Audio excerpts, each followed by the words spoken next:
Hi guys, this is Jordan with Motion Array, and this is our Ultimate Premiere Pro Basics course.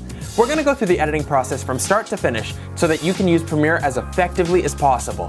Whether you're a complete beginner to video editing or you just need a bit of a refresher, we're going to do our best to get you up to speed. It's important to note that Premiere Pro is such a big and powerful program that people who've been editing for years will still find new things that they never knew about or a new way of doing the same tasks that are just a bit more effective. So just to be clear, this isn't about getting you to master Premiere Pro in just a couple minutes, which, by the way, is a little misleading. And it's way more about getting you to a place where you're comfortable editing on your own and getting you to that place really quickly.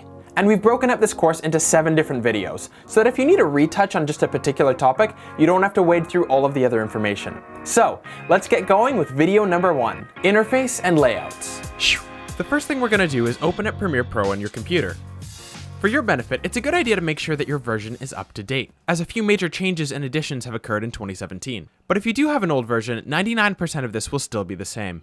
When you open up Premiere Pro, you'll see the loading icon before you end up at the Premiere Pro Start menu. Here you can view any other projects that you've been recently working on, and over here you can open projects or create brand new ones. Let's create a new one together. Hit New Project and the New Project window will appear. Here's where we tell our computer a few key features about our Premiere Pro project. First of all, its name. You can name your project whatever you want to, but it's important to make sure that you can distinguish it from other files, so names like My Project or My Video should probably be avoided. So for example, if I was making a montage of my vacation to Canada, I would title it something to the effect of Canadian Vacation Montage, and maybe even throw in the date that the event happened. Below our name, we have our location. This is where on your computer the Premiere project will be saved. It's important to have a set location for it so that you don't lose it. Because if you can't find your project file, you won't be able to open your project and all of your work might be lost. What I would suggest doing is having a folder for your whole video project on one of the main sections of your hard drive. So for me, I like to put it under my video section. But you may like to have it on a place like your desktop instead. Right-click and make a new folder and title it so that you can recognize the folder for your video project. Now what I like to do is make another folder inside of that specifically for your project files. Now click Select Folder and you're all set. For now, you can leave the video, audio, and capture settings as they are. Now, click on the tab that says Scratch Disk. Your Scratch Disk is a location where your computer can keep temporary storage so that it can work through your footage faster. It's basically the equivalent of a cheat sheet that your computer uses to work with. Unless you changed it manually, it should be automatically allocated to where you saved your project file. The reason you may want to change this is if the disk on which you saved your project doesn't have that much space, as indicated here. If you try to work with very little storage space, you may experience a very slow and sluggish process.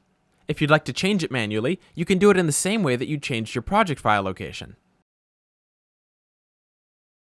Now that we've set up our project for success, let's go ahead and click OK. Here's our Premiere Pro interface. If this is your very first time in Premiere Pro, it may look a little intimidating at first, but we're going to go through it together so that you can understand it a little bit better. You can think of your interface as being broken up into 4 different types of sections. An area for importing and managing your video and other media files, called the Project Manager. An area for arranging them and making your video, called the Timeline. An area for viewing your clips and seeing what's being displayed, called either the Source Monitor or the Program Monitor. And finally, the area for finding, viewing, and implementing effects to be used on your media files. This should be more or less what your interface looks like by default, but at the top you should notice a few tabs that say things like Assembly, Editing, Color, etc. These are presets for how your workspace looks and where these different sections can be placed, intended for different parts along the editing process, or just for your personal taste.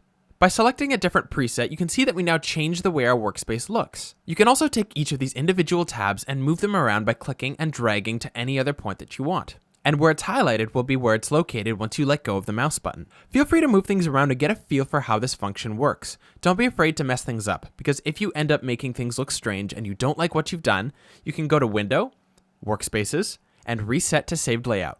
Now your layout will go back to the way it was originally. So play around to get a feel for your workspace. But for now, let's just stay in the Assembly preset. And I hope by now that you feel a little bit more confident about the interface of Premiere Pro and how it's laid out. In the next video, we're going to look at how to import clips and how to do some very basic edits. I hope this video was helpful, and I hope to see you in the next video.